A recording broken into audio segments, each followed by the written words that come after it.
Hi అండి, నమస్తే. Lesson continue చేద్దాం. డోకూరు విలేజ్ది. డోకూరు భూమి వినియోగం సుస్థిరమైనదేనా?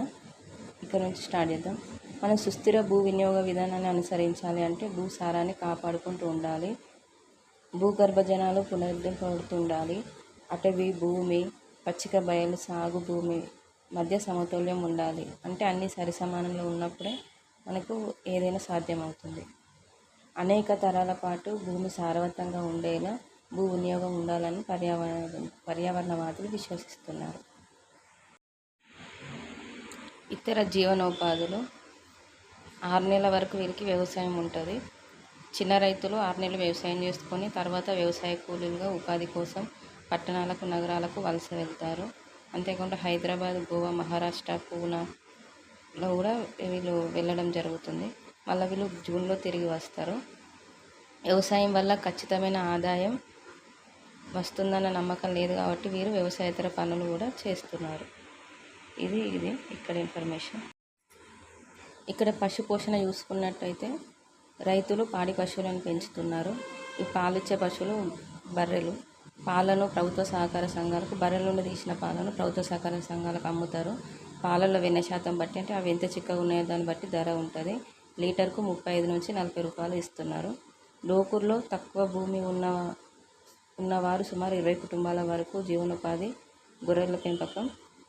వానాకాలంలో గొర్రెలను ఊరి ఉమ్మడి భూముల్లో కూడా మేపుతారు. నాగరాజు అనే గొర్రెల కాపరి గురించి తెలుసుకుందాం. గ్రామం చుట్టుపక్కల ఉన్న రియల్ ఎస్టేట్ భూముల్లో దగ్గరలోని మన్నెంకొండలోని గొర్రెలను వీళ్ళు మేపుతారు.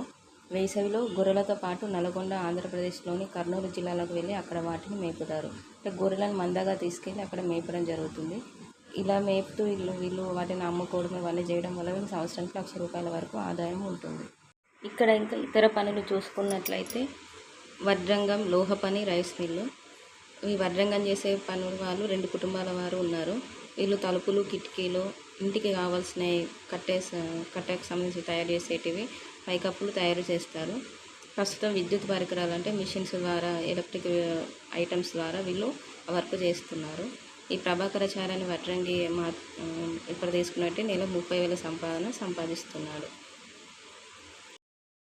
కమ్మరి పని చేసే కుటుంబాలు 2 నుంచి 3 ఉన్నాయి. వీళ్ళు వ్యవసాయ పరికరాల మరమ్మతుతో పాటు వెల్డింగ్ పని చేస్తారు. వ్యవసాయం చేసే వస్తువులు ఏమైనా రిపేర్ ఉంటే వీళ్ళే చేస్తారు. ఒక రైస్ మిల్ కూడా ఉంది. నైపుణ్యం గల ఉద్యోగాలు, ప్రభుత్వ ఉద్యోగాలు చేస్తున్న 20 కుటుంబాల వరకు ఉన్నాయి. డ్రైవర్లుగా పనిచేసేవారు, వాహనాలు ఉండి వాటిని రెంట్కి ఇచ్చి నడిపే వాళ్ళు కూడా ఉన్నారు. ఇక్కడ మార్కెట్ చూసుకున్నట్టయితే ఏం చేస్తారు, ఇలా మార్కెట్ రవాణా ఎట్లుందంటే వరిని దేవరకద్ర వ్యవసాయ మార్కెట్లో అమ్ముతారు. పత్తిని జడ్చర్లలోను, మదనపురం, వనపర్తి రోడ్లో ఉంటుంది, అది ఆ ప్లేస్లోనూ అమ్ముతారు. మార్కెట్లో కాంటాలు అంటే కొలిసేటివి, వడ్లు ఇట్లా కొలిసే కాంటాలు సరిగ్గా లేకపోతే వాళ్ళు గ్రామంలో ఉన్న కాంటాలనే ఉపయోగిస్తుంటారు. ఈ విత్తనాలు, రసాయనిక ఎరువులు, పురుగుల మందులు కొనడానికి వాళ్ళు వర్తకుల మీద ఆధారపడి ఉంటారు. కాబట్టి ఈ వర్తకులు ఎంత రేట్ అయితే చెప్తారో ఆ ధరకే వీళ్ళు వాళ్ళకి వడ్లు అమ్మడం వల్ల ఈ రైతులు ఈ సమస్య అనేది ఎదుర్కోవడం జరుగుతుంది. కొందరు డబ్బులు ఉండి తీసుకొస్తారు, కొందరు డబ్బులు లేక వడ్లు వచ్చినాక తీసుకోమని చెప్పి ఇట్లా విత్తనాలు, ఎరువులు ఇట్లా తీసుకొస్తారు కదా, అట్లా వాళ్ళకు సరైన ధర గిట్టుబాటు కాక, సరైన ధర రాక అప్పులు బాగా మళ్ళీ అప్పులు వాళ్ళ చేయడం జరుగుతుంది. వాళ్ళు అప్పులు తిరిగి చెల్లించలేక వ్యాపారస్తులకు, రైతులు అనేది రుణపడి ఉంటున్నారు. కొంతమంది తమ భూములను కూడా కోల్పోతారు. ఇది ఇక్కడ 2011 జనాభా గణన ప్రకారం 570 కుటుంబాలు ఉన్నాయి. 570 కుటుంబాలలో 3,400 మంది జనాభా ఉన్నారు. ఎక్కువ 350 కుటుంబాలకు భూమి ఉంది. 220 కుటుంబాలకు అర ఎకరం కన్నా తక్కువ భూమి ఉండి వాళ్ళు కూలి పనులు, వ్యవసాయ కూలీలుగా వెళ్తున్నారు. ఈ 350 మందిలో ఒక ముగ్గురికి మాత్రమే, నలుగురు మాత్రం 30 ఎకరాల భూమి ఉంది. మిగిలిన వాళ్ళందరికీ అర ఎకరం కన్నా ఒక 5 ఎకరాలు, అంత 5 ఎకరాల కంటే మించి లేదు. రైతులలో అధిక శాతం ఇక చిన్న రైతులే, అంటే ఎక్కువ భూమి లేని రైతులే. కాబట్టి వీళ్ళు చిన్న రైతులే ఈ ప్రాంతంలో నివసిస్తున్నారు. గతంలో మట్టి గోడలతోని, పెంకులతో వేసిన కప్పుల ఇండ్లు ఉండేటివి వీళ్ళకు.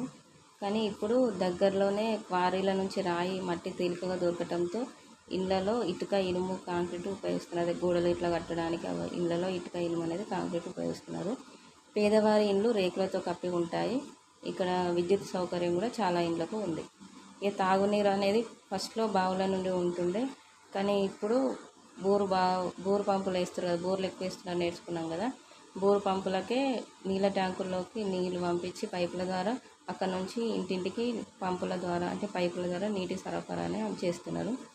ఈ ఈ పైపుల ద్వారా 2 రోజులకు ఒకసారి మంచినీరు అనేది, నల్ల పైపులు అందరి ఇళ్ళలో ఉన్నాయి, 2 రోజులకు ఒకసారి మంచినీరు వస్తాయి. ప్రభుత్వ సంస్థ ద్వారా ఏర్పాటు చేసిన పంపులన్నీ ఇళ్ళకు ఉన్నాయి. అది అప్పట్లో ఎట్లా అంటే అది కేసీఆర్ మిషన్ భగీరథ పైపులను వేస్తే సేమ్ అట్లా అవి అందరికీ నల్ల నీళ్ళ పైపులు అయితే అందరికీ ఉన్నాయి, కానీ వాటర్ మాత్రం 2 రోజులకు ఒకసారి వస్తాయి. ఇక రోడ్లు ఇక్కడ అంగళ్ళు చూసుకున్న అంగళ్ళు అంటే మార్కెట్లు, కిరాణా షాపులు, కోడి మాంసం అంటే చికెన్ సెంటర్లు, కూరగాయలు షాపులు, పాన్ షాపులు అంటే అమ్మే అంగళ్ళు అంటే మార్కెట్లు, అంగళ్ళు అంటే సంత అవన్నీ ఉన్నాయి. మహబూబ్ నగర్ నుండి డోకూర్కి బస్ సౌకర్యం కూడా ఉంది. NH-44 కలిపి అంటే నేషనల్ హైవే 44 కలిపే దేవరకద్ర. ఇక అక్కడ నుంచి అంటే ఏ సామానైనా మనం తీసుకురావచ్చు, ఏ సామానైనా మనం పంపించడానికి ఈజీగా ఉంటుంది. కలిపి దేవరకద్ర వనపర్తి వెళ్ళే కొన్ని బస్సులు కూడా డోకూరు మీదుగా వెళ్తాయి. గ్రామస్తులు ఎక్కువ షేర్ ఆటోలు ఎక్కువ ప్రయాణిస్తారు. ఊరికి ఉత్తరంలో ఒక రైల్వే స్టేషన్ కూడా ఉంది. ఒక 3 ప్యాసింజర్ రైళ్ళు కూడా ఇక్కడ ఆగుతాయి. ఈ లెసన్ ఇంతతో కంప్లీట్ అండి. Thank you for the watching. Thank you all. Subscribe చేసుకోండి, లైక్ చేయండి.